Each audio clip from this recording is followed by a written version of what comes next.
Selamat malam semuanya. Kami di sini akan menjelaskan case base kami, yaitu analisis risiko kesehatan dan keselamatan kerja K3 pekerjaan Intek irigasi kanan proyek bendungan Karangnongko.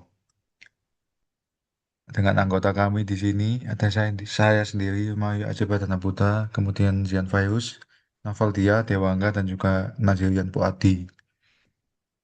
Kemudian latar belakangnya, di sini bendungan itu merupakan infrastruktur vital yang sangat penting bagi kelangsungan hidup umat manusia dimanapun itu berada.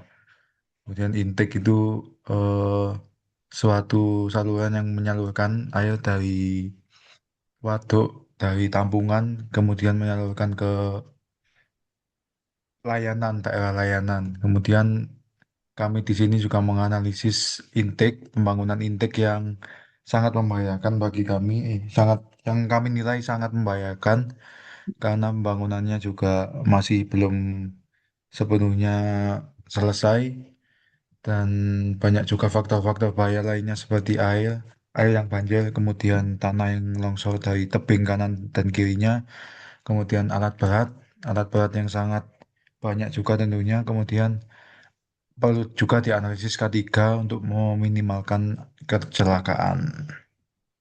Dan tujuannya, sini ada identifikasi bahaya, kemudian analisis risiko, kemudian evaluasi deviasi atau hazard, penentuan tingkat risiko, dan juga rekomendasi pengendalian. Dan metode kami di sini menggunakan what if analysis, dan yang kedua hazard, yang ketiga HIRAT, yang keempat safety analysis. Kemudian sini gambaran proyek kami, tepatnya di proyek Bendungan Karangnongko, lokasinya di dua kabupaten, Kabupaten Bojonegoro dan Kabupaten Blora, yaitu Jawa Timur dan juga Jawa Tengah. Kemudian sumber airnya itu mengambil langsung dari Sungai Bengawan Solo, kemudian kapasitas yang nantinya kalau sudah jadi yaitu 59 juta meter kubik. Kemudian fungsinya yaitu untuk irigasi, air baku, dan juga untuk pengendalian banjir. Kemudian akan dijelaskan oleh teman saya. Baik, untuk metode berikutnya dari analisis yang dilakukan oleh kelompok kami, yaitu pada bagian analisis what if. What if analisis adalah metode identifikasi bahaya dalam K3, yaitu kesehatan dan keselamatan kerja, yang umumnya digunakan sebagai tahap awal dalam manajemen resiko sebelum dilakukannya suatu analisis yang lebih sistematis seperti HAZOP sesuai dengan panduan IAC 61882 yang dimana bersifat kualitatif dan eksploratif dan dilakukan dengan pertanyaan hipotetik, yaitu dalam bahasa Indonesianya bagaimana jika, kemudian what if analisis sendiri bertujuan untuk mengidentifikasi potensi penyimpangan yang dapat menyebabkan kecelakaan kerja, yang dari setiap pertanyaannya semua itu kemudian dianalisis untuk mengidentifikasi. Yang pertama ada potensi bahaya atau nama lainnya hazard. Kemudian yang kedua ada penyebab terjadinya chaos. Kemudian yang ketiga adalah dampak atau konsekuensi. Dan yang terakhir adalah langkah pengendalian awalnya. Next.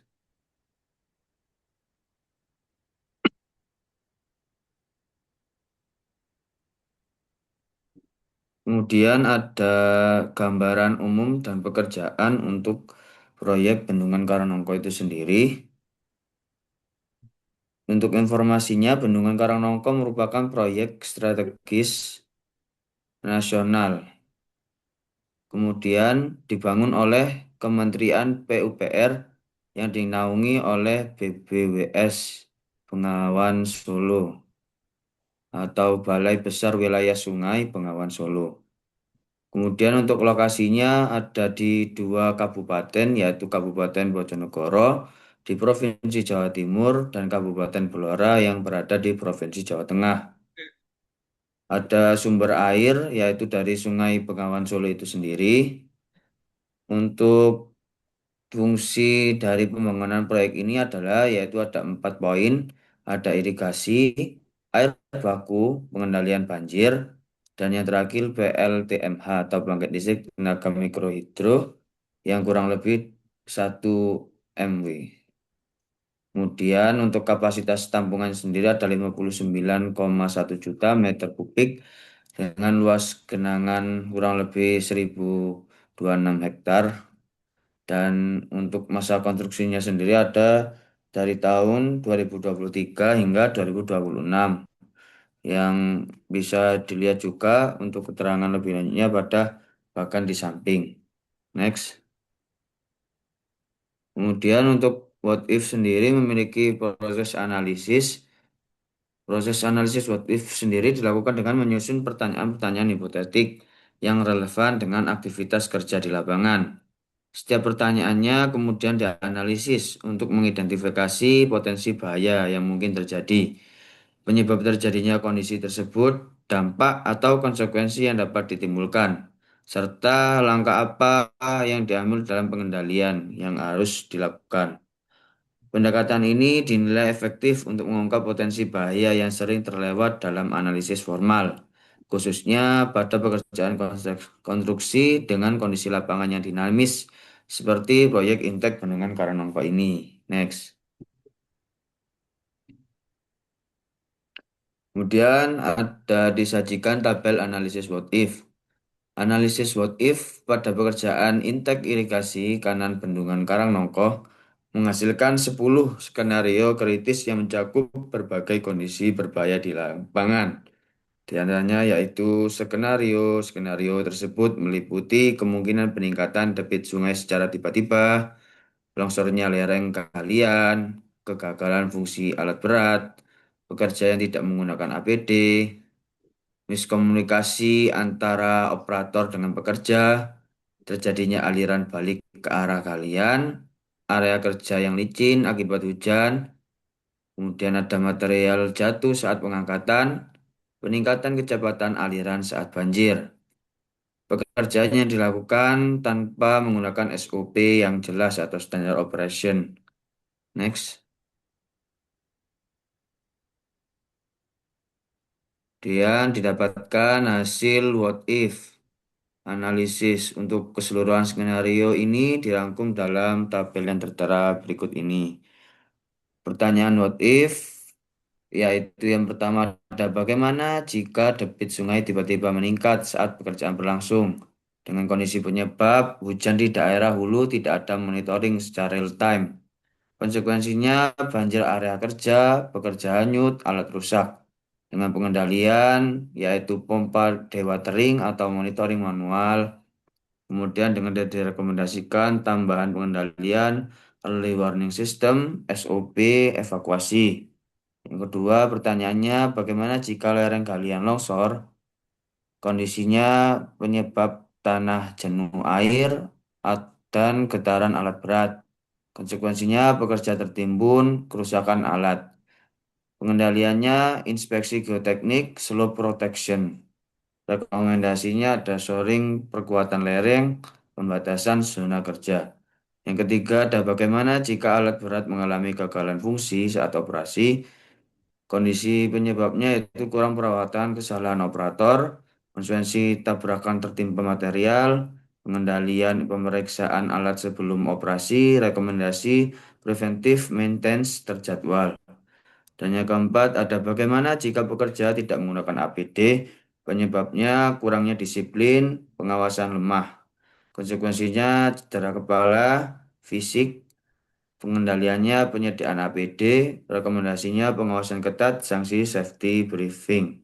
Next. Kemudian yang kelima ada bagaimana jika terjadi miskomunikasi antara operator dan pekerja, penyebabnya tidak ada signalman, komunikasi tidak efektif, tertabrak atau terjepit alat berat, solusinya briefing kerja, rekomendasinya menunjukkan flagman atau penggunaan HT. Keenam, bagaimana jika terjadi aliran balik atau backflow ke arah galian, penyebabnya debit tinggi, tidak ada penghalang aliran, erosi stabilitas galian, solusi tanggulan membuat tanggul sementara, rekomendasi perkuatan tanggul dengan sistem kontrol aliran. Kemudian ada bagaimana jika area kerja menjadi leyen akibat hujan, penyebabnya drainase yang buruk, genangan air, efeknya pekerja terpeleset dan terjatuh, solusinya membuat drainase sederhana, perbaikan drainase, sepatu anti-slip. Dan ada bagaimana jika material jatuh saat pengangkatan, ringging tidak aman, operator kurang terlatih, efeknya cedera pekerja, kerusakan material, solusinya penggunaan crane standar, pelatihan, ringing, inspeksi alat angkat. Kemudian ada bagaimana jika kecepatan alir meningkat saat banjir, banjir kiriman dari hulu, efeknya pekerjaan terseret arus, struktur rusak, solusinya monitoring visual dan rekomendasi dengan early warning system. Kemudian terakhir, pertanyaan bagaimana jika pekerjaan dilakukan tanpa SOP yang jelas? SOP tidak tersedia atau tidak dipahami adalah suatu penyebabnya. Efeknya adalah kesalahan kerja dan kecelakaan. Solusinya yaitu menggunakan SOP umum yang dilakukan di proyek dengan rekomendasi sosialisasi SOP pelatihan ketiga secara rutin. Cukup, next. Baik. Jadi berikutnya yaitu mengenai pengembangan analisis resiko. Jadi metode what if analisis dengan metode HAZOP ini istilahnya analisis lanjutan lah. Jadi teman saya tadi sudah menjelaskan melalui metode what if analisis. Sekarang kita lanjutkan analisanya ke analisa HAZOP. Jadi dari hasil what if analisis itu kita bisa menunjukkan bahwasanya potensi bahaya dari faktor hidrolika, geoteknik, dan operasionalnya lah. Maka dari itu perlu kita lakukan analisis lanjutan yang lebih sistematis, yaitu dengan menggunakan metode HAZOP untuk mengidentifikasi deviasi secara lebih spesifik. Next. Berikutnya itu pendekatan analisis HAZOP. Pendekatan analisis HAZOP ini merupakan sistem dibagi menjadi beberapa node. Setiap node ini dianalisis berdasarkan yang pertama yaitu parameter. Parameter ini contohnya seperti flow atau alirannya, lalu ada level atau ketinggian airnya, lalu ada tekanan dan stabilitas. Lalu di dalam node ini juga ada guide word seperti more, plus, no, atau reverse. Jadi pada intinya pendekatan analisis HAZOP ini itu menghasilkan deviasi, deviasi akan menghasilkan kaus akan menghasilkan konsekuensi atau konsekuensi, dan yang terakhir adalah safeguard. Next.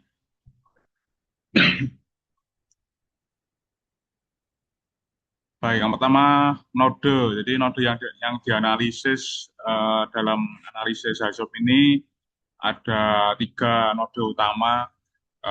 Jika kita menganalisis pada pekerjaan intake sebagai studi kasus kita ada 3 ya. Jadi yang pertama ada area galian, yang kedua ada struktur intake-nya itu sendiri, dan yang ketiga adalah area saat banjir. Karena pembangunannya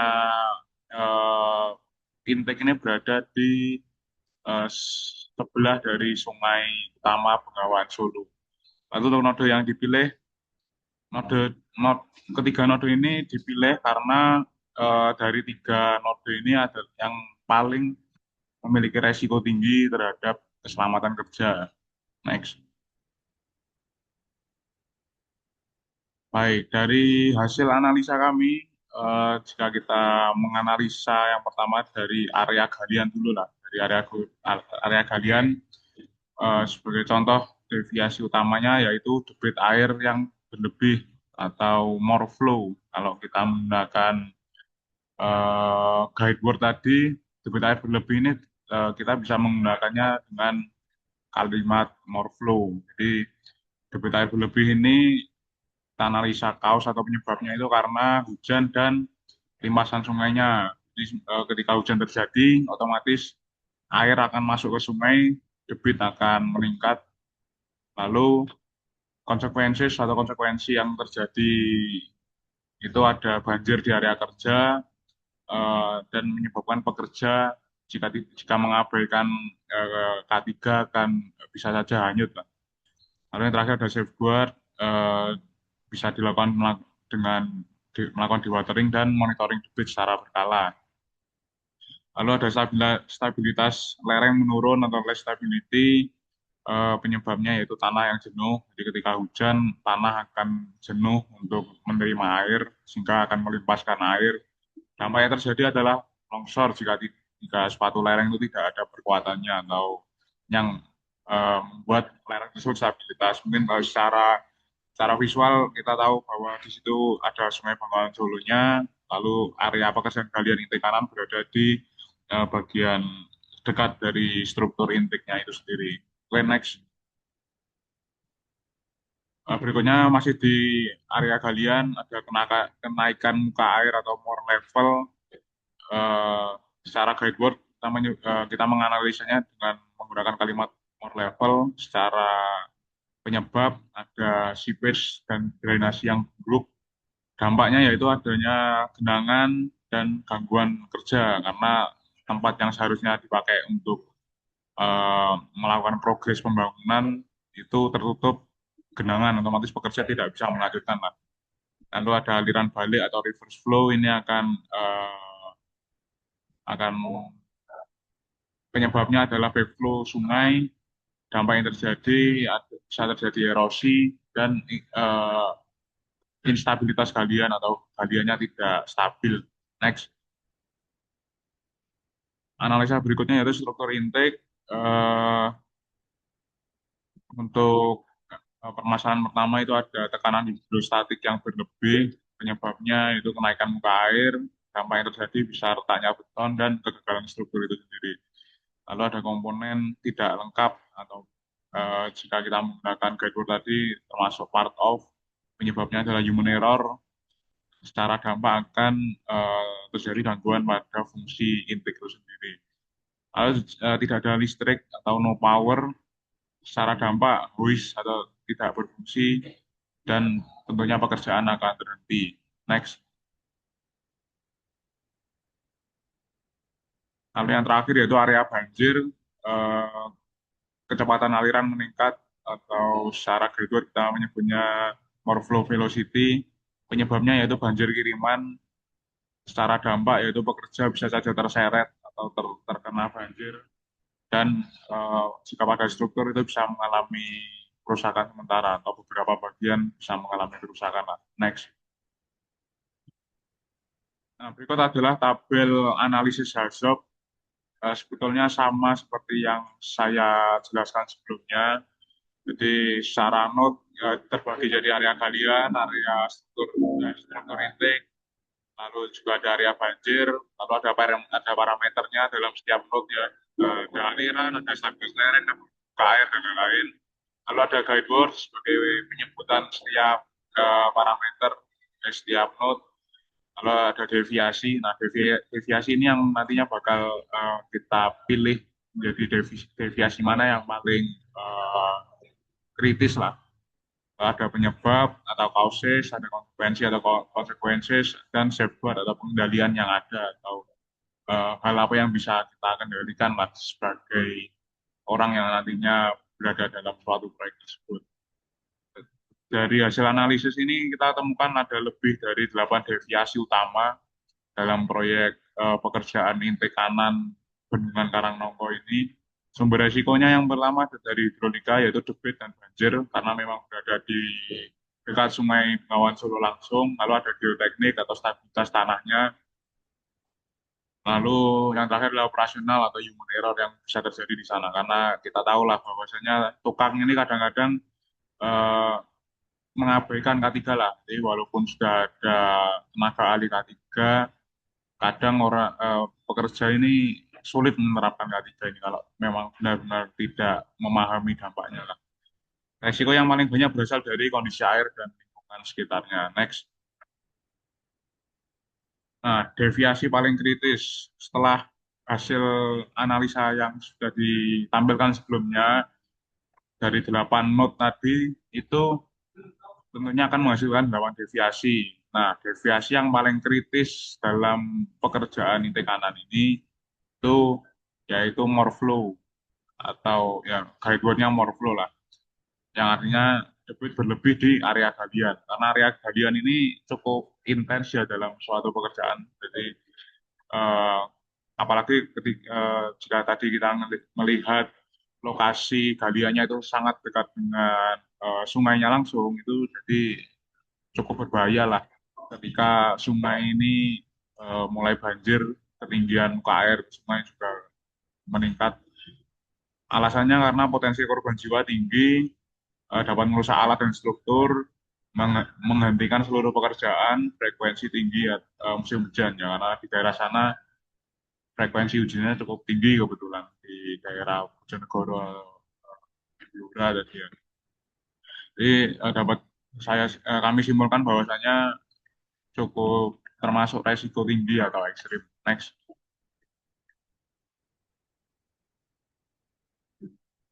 Next.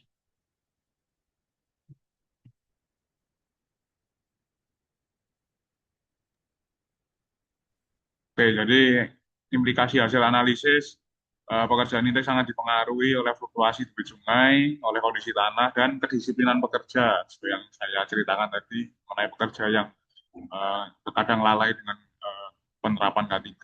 Lalu ada pengendalian tidak cukup hanya teknis. Maka dari itu perlu kombinasi antara engineering atau keteknikan, lalu ada manajemen dan perilaku pekerja. Next. Baik, selanjutnya ada analisis Hira DC. Selain analisis what if sama hazard tadi, ada analisis Hira DC. Maksud dari analisis Hira DC adalah hazard identification, risk assessment, and determining control yang berfungsi untuk mengidentifikasi potensi bahaya kerja, menilai tingkat risiko, dan menentukan langkah pengendalian. Nah, analisis Hira DC ini bertujuan untuk mengurangi risiko kecelakaan pada pekerjaan. Seperti contohnya konstruksi bendungan ini. Nah, tahapannya yaitu awalnya mengidentifikasi bahayanya atau hazard, lalu menilai resikonya, dan mengendalikan resikonya. Next. Nah, kita ambil studi kasus di Karangnongko tadi. Kondisi bendungan Karangnongko ini mendapat apa? Setelah dianalisis dapat ada 4 potensi bahaya, yaitu peningkatan debit air atau banjir yang berisiko pekerjaannya dapat terseret arus dan tingkatnya sangat tinggi. Lalu ada longsor area galian, ini dapat berisiko tertimbun material dan tingkatnya tinggi. Lalu ada aktivitas alat berat, resikonya bisa tertabrak atau kecelakaan bekerja. Tingkatnya sedang sampai tinggi dan pekerja tidak menggunakan APD. Risikonya ya cedera kerja, bahkan bisa sampai merenggut nyawa dan tingkatnya sedang. Next. Lalu bagaimana, lalu pengendalian risiko di Bulungan Karangnongko ini. Yang pertama ada engineering control, yaitu sistem drainase dan dewatering, dan penguatan lereng, agar tidak terjadi erosi juga. Lalu ada administrative control, yaitu SOP kerja dan safety briefing, dan pengawasan aktivitas alat berat. Lalu ada APD, alat pelindung diri, yaitu helm, rompi, dan sepatu safety. Next.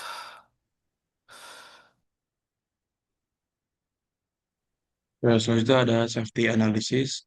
di mana ada metode analisis sistematis, yaitu bertujuan untuk mengidentifikasi bahaya yang ada di lingkungan pekerjaan, mengevaluasi risiko kecelakaan kerja, lalu menentukan pengendalian keselamatan. Nah, di mana bertujuan untuk menjamin keselamatan pekerja, melindungi aset proyek, juga menjaga kelancaran operasional yang ada di Bendungan Karnoko. Lalu ada juga tujuan safety analysis di bagian yang lebih general, di mana pertama ada mengidentifikasi potensi kecelakaan kerja yang ada di Bendungan Karnoko, lalu kita bisa menganalisis penyebab kecelakaan tersebut terjadi dan juga menilai dampak yang akan ditimbulkan ke depannya itu seperti apa, lalu juga menentukan langkah-langkah pencegahan dan perbaikan untuk tidak terjadi lagi. Lanjut. Seterusnya ada identifikasi kecelakaan utama.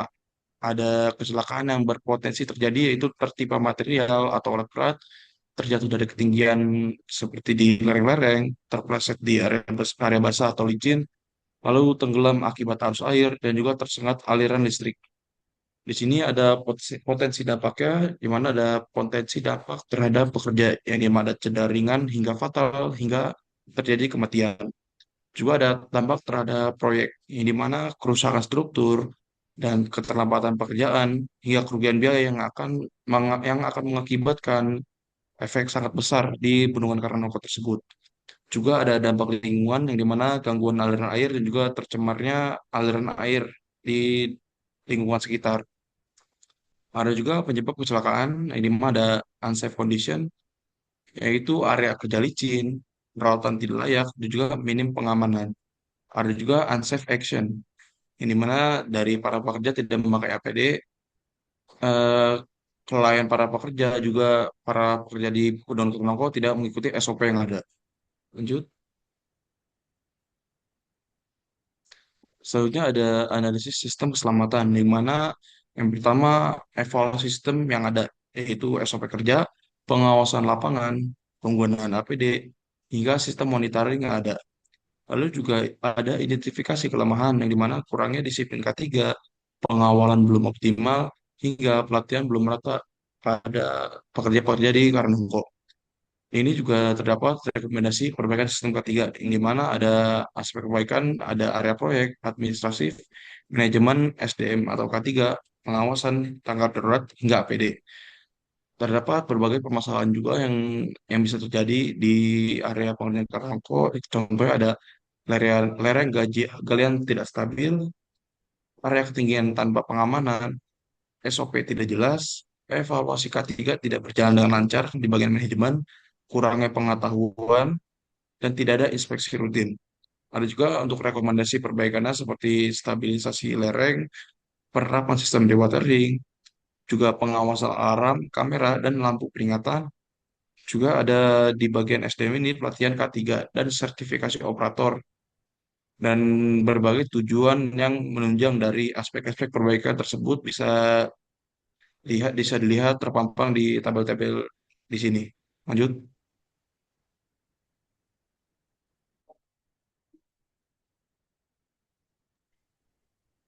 Bisa kami simpulkan bahwa berdasarkan hasil analisis risiko K3 pada pekerjaan intake irigasi kanan baik Bendungan Karanongko, dapat kami simpulkan bahwa risiko utama itu berasal dari faktor lingkungan, teknis, dan manusia. Ketiga faktor ini itu saling berkaitan. Kemudian melalui metode what if analysis dan HAZOP, deviasi kritis bisa diidentifikasi dengan risiko tertinggi berupa peningkatan debit air secara tiba-tiba yang berpotensi menyebabkan banjir dan kecelakaan fatal. Penilaian menggunakan HIRATS menunjukkan tingkat risiko dari rendah hingga ekstrim dengan prioritas utama pada potensi banjir mendatak dan longsor galian. Selain itu, hasil safety analysis masih menunjukkan adanya kelemahan pada kondisi kerja, perilaku pekerja, sistem pengawasan, serta prosedur kerja. Secara keseluruhan, pengendalian risiko telah mencakup rekayasa teknik, pengendalian administratif, dan penggunaan APD. Dengan penerapan yang konsisten, risiko kecelakaan dapat diminimalkan, sehingga mendukung terciptanya lingkungan kerja yang aman dan keberhasilan proyek secara keseluruhan. Oke, demikian hasil pemaparan materi dari kelompok kami. Kami ucapkan terima kasih. Semoga ilmu yang kami berikan atau video ini bisa bermanfaat bagi kami sendiri tentunya, dan juga bagi siapapun yang melihatnya. Terima kasih.